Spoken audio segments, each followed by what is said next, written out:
el doctor del Río y el doctor Javier Morales, infectólogo. La Asociación de IPA se ha dado a la tarea de crear un protocolo de manejo para esta pandemia. La Asociación de IPA agrupa 1.800 médicos primarios. Tenemos 700 pacientes del Plan Vital y 300 pacientes de Medicare, aparte de los pacientes privados que también atendemos. Este protocolo se ha creado con la idea de poder detener la pandemia que nos ataca y que está en Puerto Rico. Ahora les paso con el doctor Montaner, el que les va a explicar el sistema del protocolo. Gracias y buenas tardes a los medios de comunicación que nos cubren y al público en general.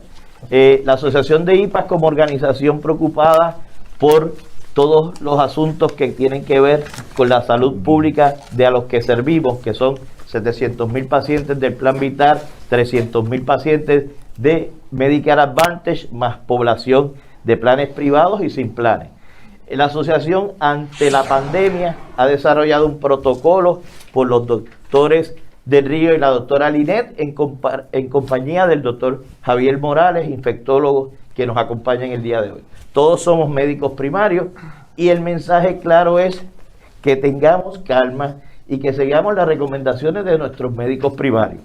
La asociación ha decidido tener una línea de información para que la población se oriente con fuentes científicas. Este teléfono es 787-342-41 y a su vez ha creado un hub de información que estará activo en las próximas 48 horas y es www.tuipapr.com. En esos dos lugares el público podrá obtener información científica y confiable para el manejo de su condición.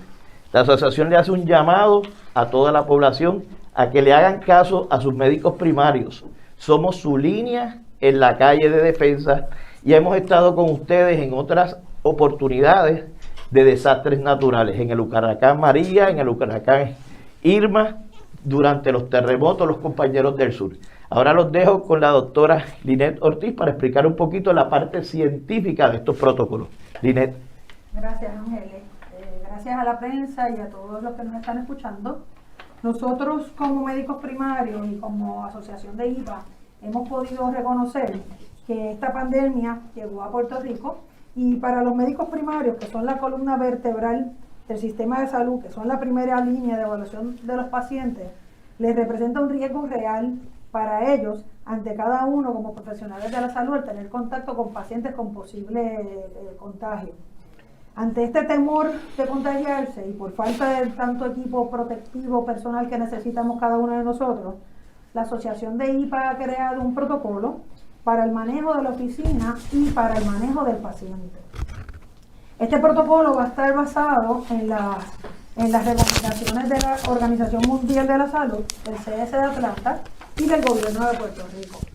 Todas estas recomendaciones siempre van a estar supeditas al criterio médico de cada uno en cada oficina médica según atienda a sus pacientes. Entre las recomendaciones, nosotros le estamos solicitando a los médicos que sus oficinas estén rotuladas en la parte externa, con su horario, sus teléfonos y los accesos que van a tener para el servicio de la telemedicina. Además de eso, tenemos que todos los IPA ya han ido creando la plataforma para el acceso de la telemedicina, así que cada paciente que tenga las herramientas podrán utilizarla. El protocolo de una oficina médica está estableciendo que toda visita de rutina o paciente citado o cirugías electivas deben de ser canceladas durante la emergencia. Sin embargo, todos los médicos tienen que garantizar que sus pacientes reciban los medicamentos, la receta electrónica, para que la continuidad del cuidado del paciente no se interrumpa por falta de medicamento. Según el paciente, puede existir pacientes que no solo tengan enfermedad respiratoria, pueden tener alguna condición directa, alguna condición crónica que se exacerbe y necesita la evaluación del médico. La recomendación que le estamos dando al paciente es que se comunique con su médico y su médico a su vez coordinará la cita y evitará que no haya más de 2 a 3 pacientes en su sala de espera para ser evaluados directamente por el médico, y cada paciente estará puesto en la oficina a una distancia adecuada de no menos de 6 pies entre pacientes.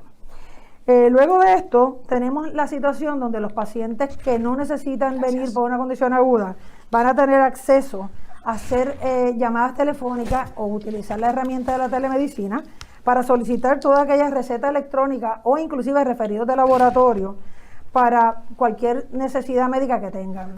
El médico generará la misma vía electrónica al igual que los referidos de laboratorio.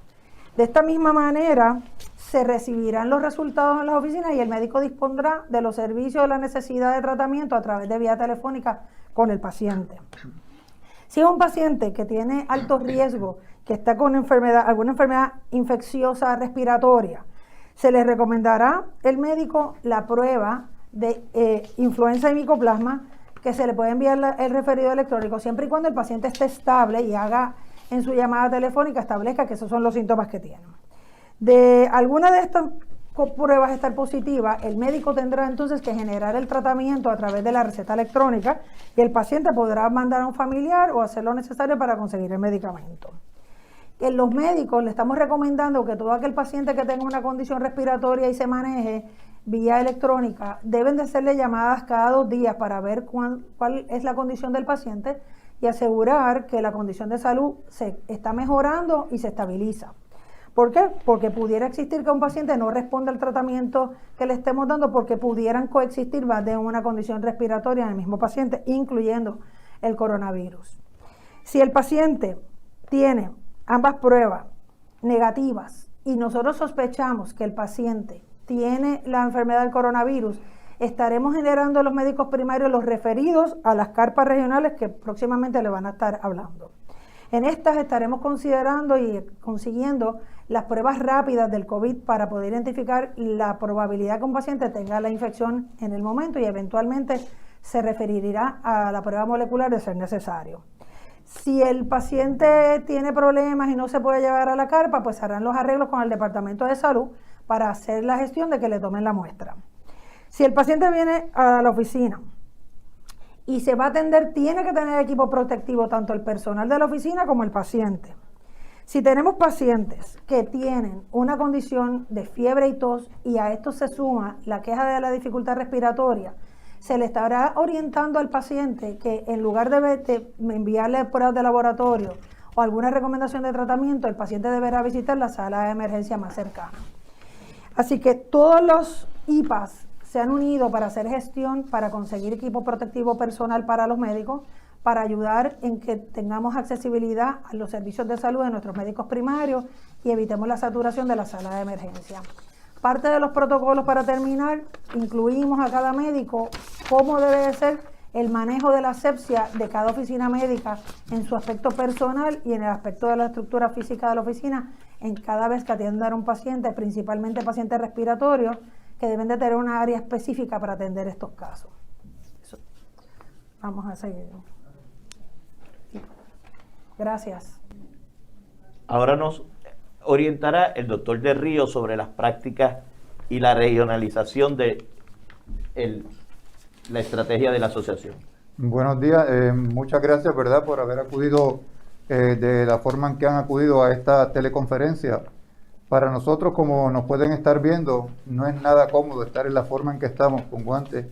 Realmente estamos respondiendo a una emergencia que afortunadamente el gobierno de Puerto Rico ha tomado muy en serio.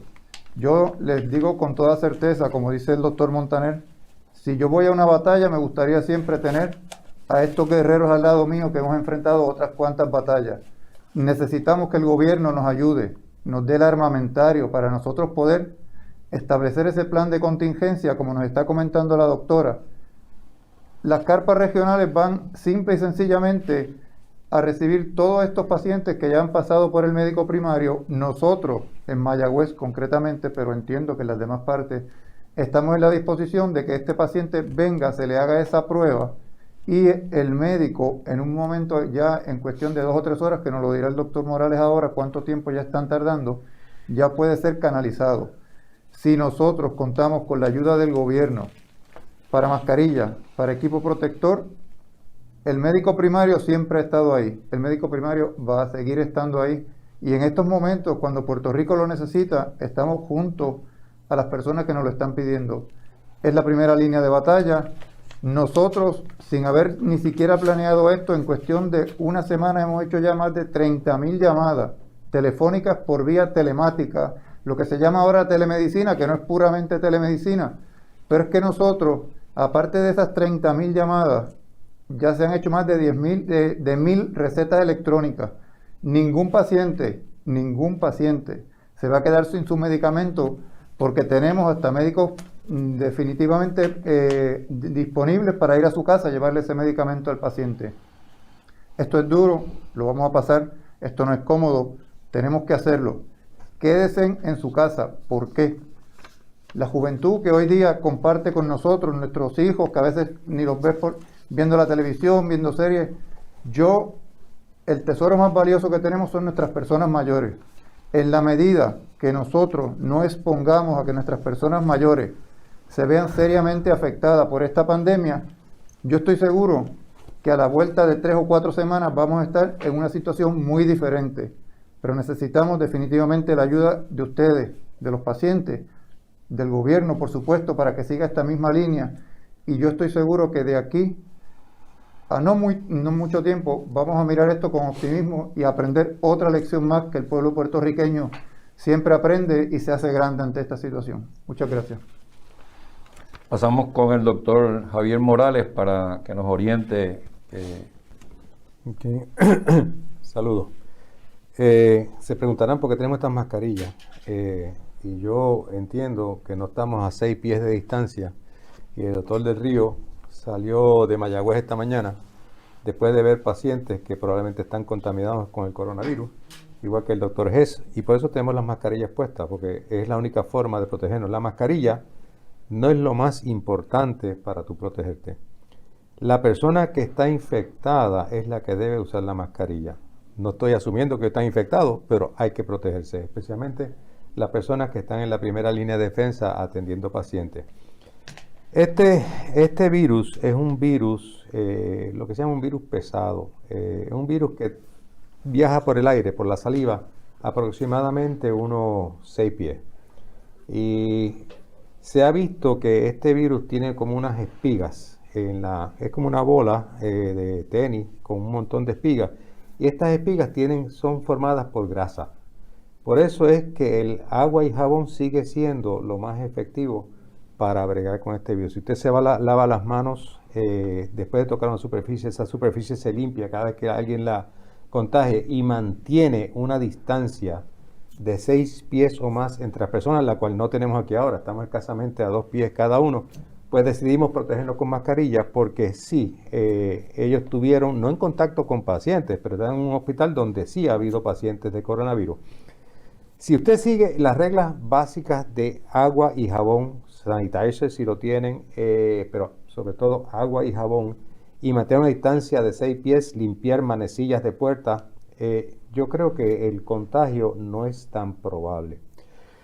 Una cosa que lo hacían los japoneses y los coreanos, que yo creo que es el país que mejor ha bregado esta epidemia es Corea del Sur, es que use la mano izquierda para hacer todo lo que pueda. Digo, mano izquierda el que sea derecho, el que sea zurdo use la mano derecha. O sea, yo soy derecho, pues si voy a abrir una puerta, usar la mano izquierda. Si voy a tocar algo, usar la mano izquierda. ¿Por qué? Porque cuando uno se va a rascar la nariz, la boca o los ojos, lo hace con la mano derecha o la mano que usted domina. Por lo tanto, use la otra mano. Es una cosa que lo pusieron en práctica en Corea y tiene que haber funcionado. Una cosa que yo considero importante, y han salido varios artículos sobre la mortalidad del coronavirus. Se sabe que la gente joven y la gente saludable, el riesgo de muerte es bien bajo. Sin embargo, cuando las personas, como en Puerto Rico, que hay obesidad, diabetes, hay una incidencia altísima de asma, tienen mucha más incidencia de complicarse estos pacientes. Así que cuando uno mira la mortalidad después de los 60 años, está alrededor del 4%, no estoy tomando en consideración la diabetes, el asma, enfermedad pulmonar, Después de los 70 sube a 8% y después de los 80 sube a 15%. O sea que lo que dicen que la mortalidad es baja en la gente joven. Si usted suma todo y lo divide, pues le va a dar 3%. Pero eso es la realidad y Puerto Rico tiene una población envejeciente bien alta. Así que esa gente hay que protegerla. Es una cosa que yo siempre digo, en la casa de gente de más de 60 años donde haya gente joven, esa gente joven hay que educarla y responsabilizarla para que no tenga contacto tan de cerca con la gente, especialmente si están en áreas de trabajo, con la gente de más de 60 años. Es algo que se va a estar ventilando en el futuro, pero es importante que la gente joven trate de mantener el mínimo contacto con la gente de más de 60 años. Eso no quiere decir, acuérdense que la gente mayor tienden a deprimirse con y sin coronavirus, pero una persona mayor que se aísla también porque no lo llaman por teléfono o como sea de comunicación, esa persona va a tender a deprimirse. Y se está viendo en Europa casos tristes donde una persona está sumamente enfermo en un intensivo con un teléfono hablando con sus hijos y sus nietos. Y yo entiendo que esa gente no se debe abandonar bajo ninguna circunstancia, pero esa gente hay que protegerla y tratar, mi opinión, eso es una opinión mía, que la gente de más de 60 años debe tener el menor contacto posible con gente joven, a ver si esta epidemia puede crear los anticuerpos, la gente que se vaya a contaminar, aislarla y a ver si podemos parar esa curva ascendente y ya llegar a lo que se llama un plató lo antes posible. Gracias, doctor. Nada, no quiero terminar sin antes darle las gracias a todos los medios y pasar a una sección de preguntas. Estamos abiertos a cualquier duda o preguntas que quieran hacernos.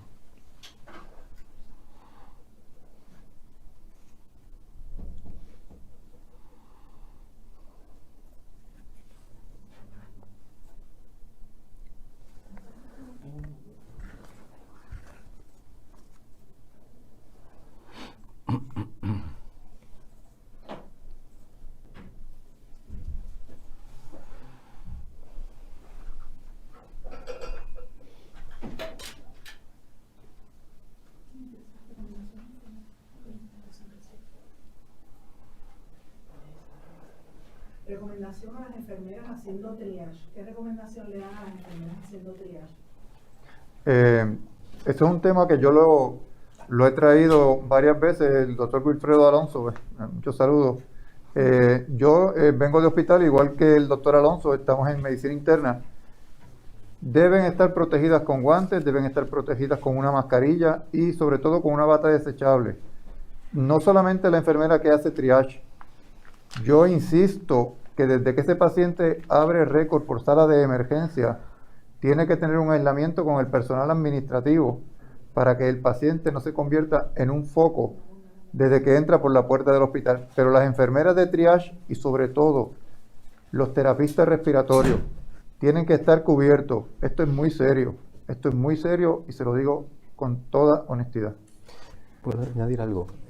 Cuando un paciente usted sospeche que está contaminado o que viene tosiendo con dolor de garganta y llega al triage, o sea, ese paciente inmediatamente hay que poner una mascarilla. ¿Por qué? Se ha probado, y esos son estudios viejos, cuando la tuberculosis reinaba en Puerto Rico mucho más de lo que reina ahora, donde la persona que habla sale una gota de saliva, un spray de saliva, que según va viajando, cada vez esa gota de saliva se va haciendo más pequeña. Por lo tanto, si usted atrapa esa saliva en la mascarilla del que está enfermo, es muy probable que la persona que lo está atendiendo no se contamine. Ahora bien, va a salir por algún lado esa saliva y va a caer en los counters y hay que lavarlos inmediatamente, agua y jabón, alcohol o algo que tenga una solución de cloro. Pero la limpieza de los counters y todo. Una cosa es cuando ese paciente llega, usted le va a entregar el bolígrafo para que llene o firme algo. Ese bolígrafo, si ese paciente tiene coronavirus, se contaminó con coronavirus.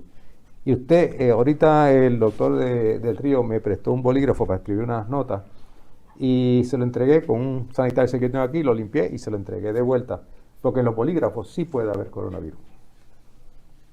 No hablaron de las carpas regionales. No sé si Montaner quiere hablar algo de las Sí. carpas regionales. Eso es importante.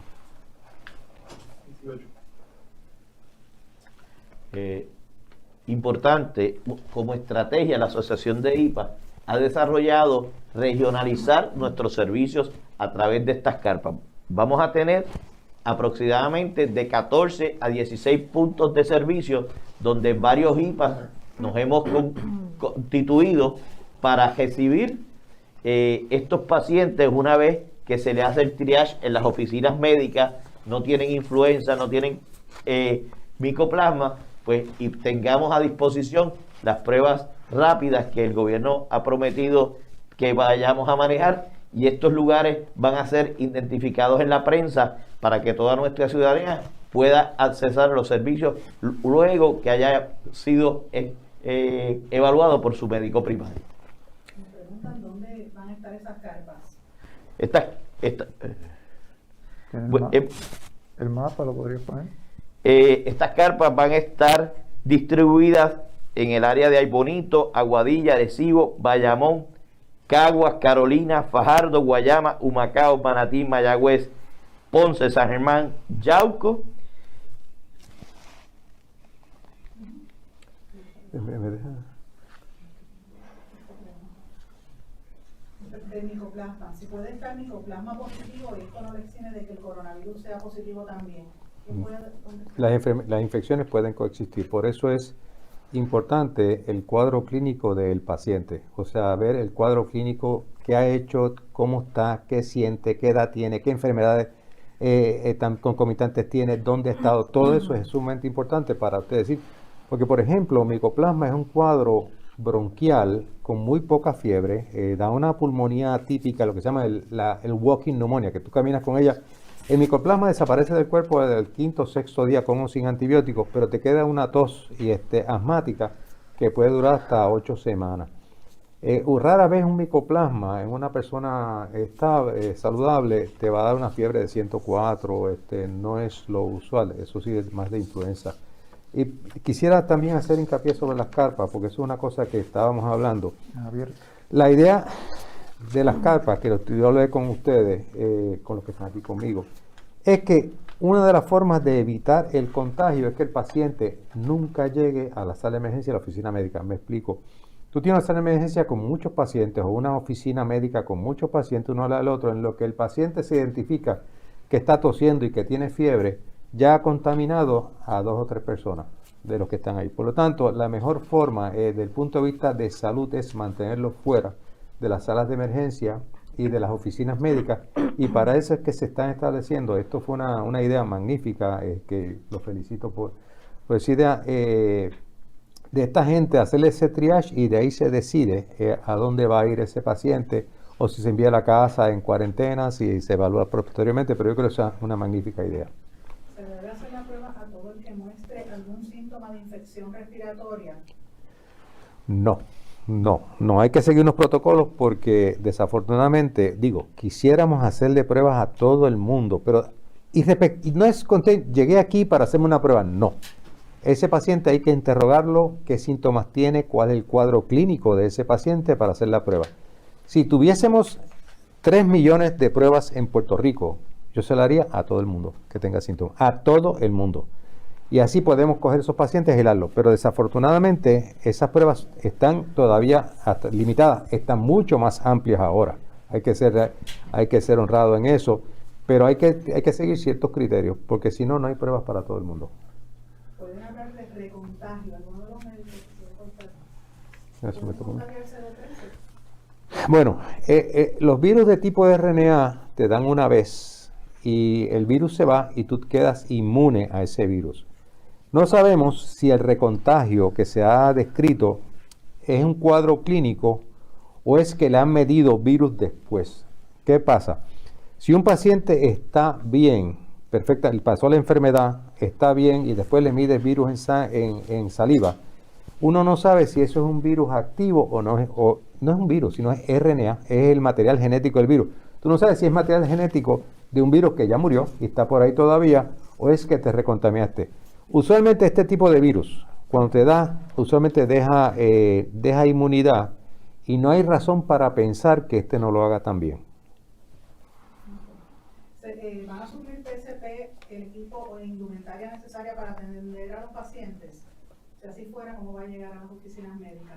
¿Cómo? Bueno, en principio, las oficinas médicas, cada uno de nosotros se ha suplido de material, pero evidentemente ante esta nueva situación que probablemente esta semana vamos a ver la realidad de los números que vamos a empezar a ver, estamos recabando la información que podamos tener y la necesidad, porque tengo la seguridad y la garantía que el Departamento de ACES se ha comprometido con los grupos que lo que se invierta en este tipo de material se va a reevaluar luego.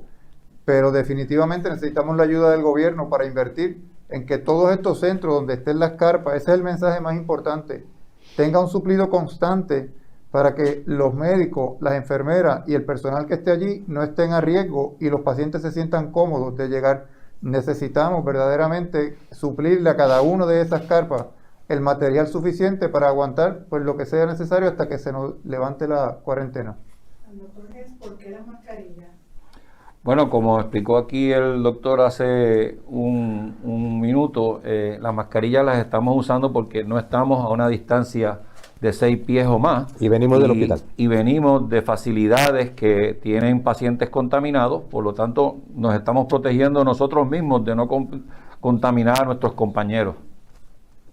No son necesarias las mascarillas como ya yo expliqué. Si mantienes de 6 pies de distancia, manos lavadas y superficies lavadas, no son necesarias. Nos las pusimos porque ellos dos vienen de hospitales hoy, donde hay pacientes, y decidimos usarlas como protección a nosotros que somos los que estamos bregando con estos pacientes.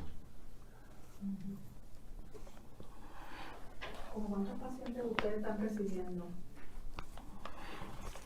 Bueno, el promedio por oficina ha disminuido, ya que hemos notificado a la mayoría de nuestros pacientes que se queden en su hogar, que consulten vía telefónica o por los medios electrónicos.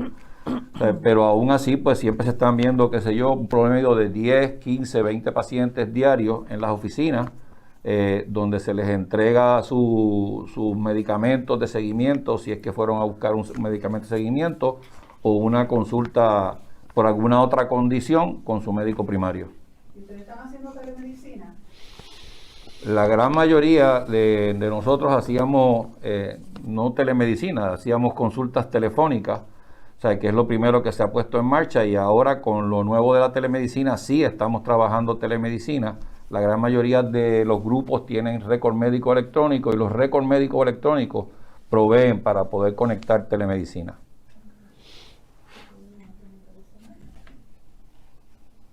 Para el personal que trabaja día a día con transporte de pacientes, ¿cómo pueden protegerse del virus?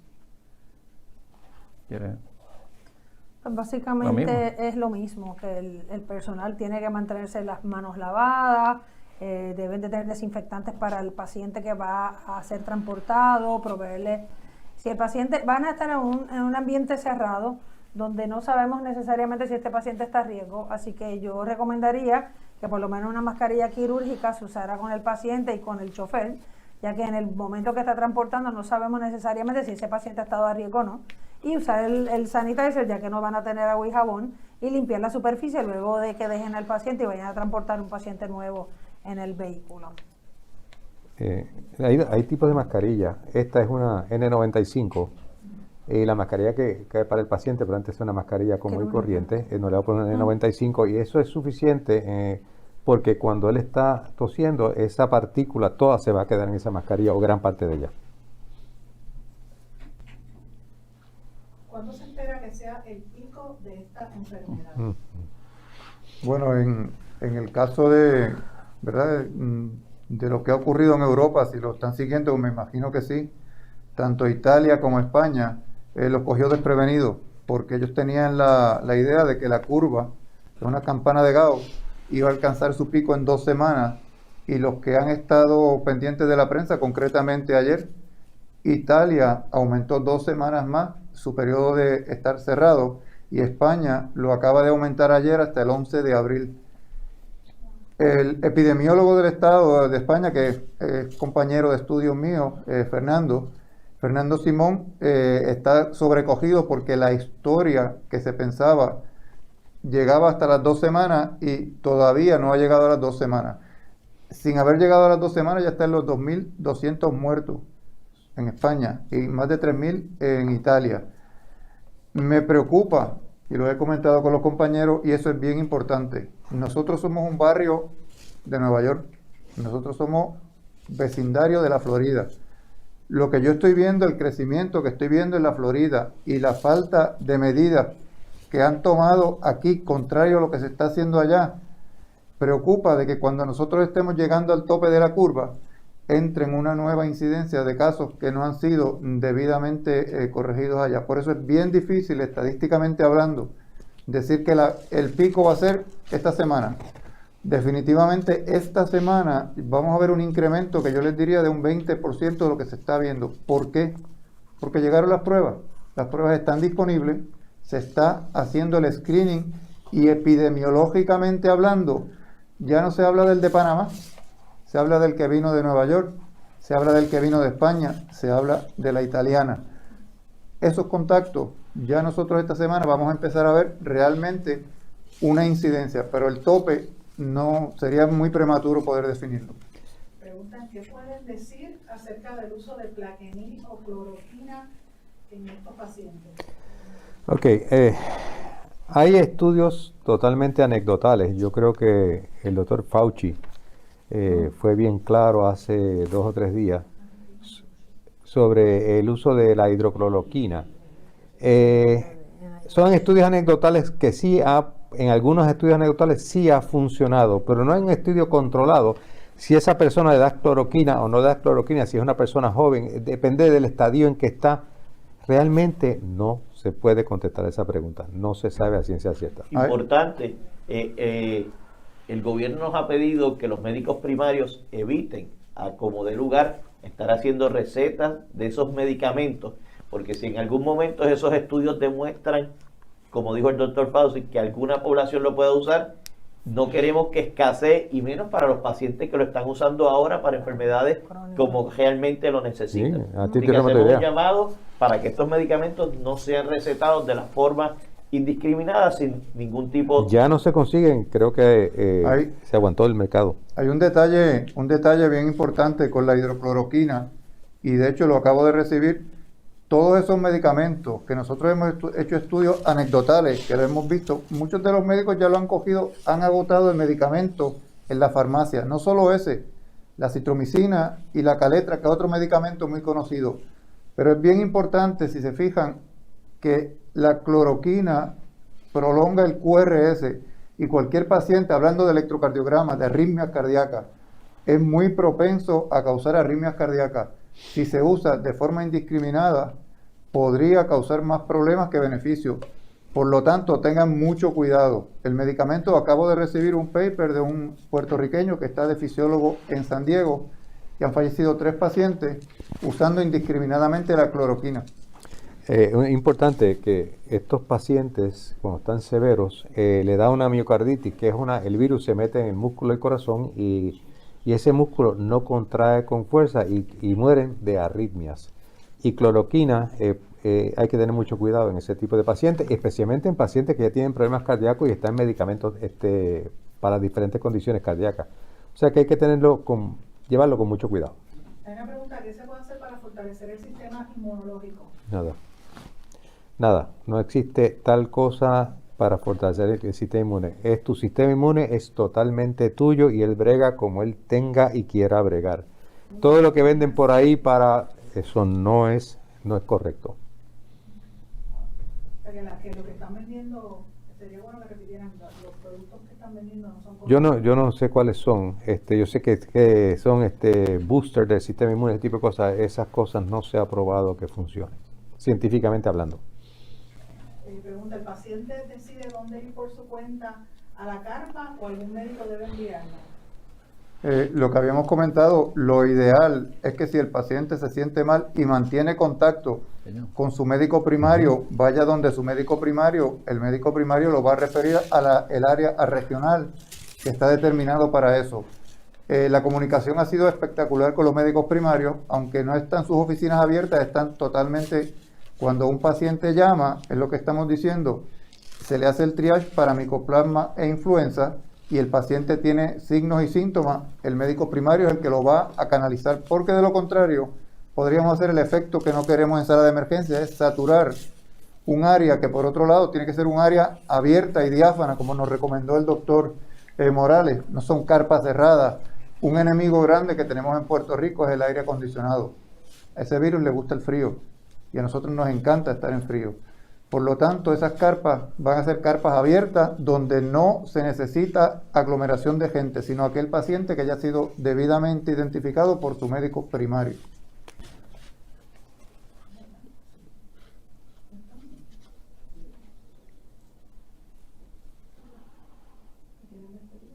Sí, pues nada, no me quiero despedir sin antes poner a disposición del gobierno, de nuestros pacientes, estas medidas que estamos llevando para controlar esta pandemia, que por favor utilicen el hub que les dimos, donde se pueden comunicar y los números que tenemos para que puedan tener acceso a toda la información que les hemos traído. Gracias por su tiempo. Sí, estamos fuera. No. Muchas gracias. Bueno. Me gustaría que no se vayan para tomarle una foto antes, y entonces tenemos a la compañera de Telemundo que quiere hacer una entrevista. No sé si puede. ¿Sabes más o menos de cuántos viewers estaban viendo eso mientras estábamos?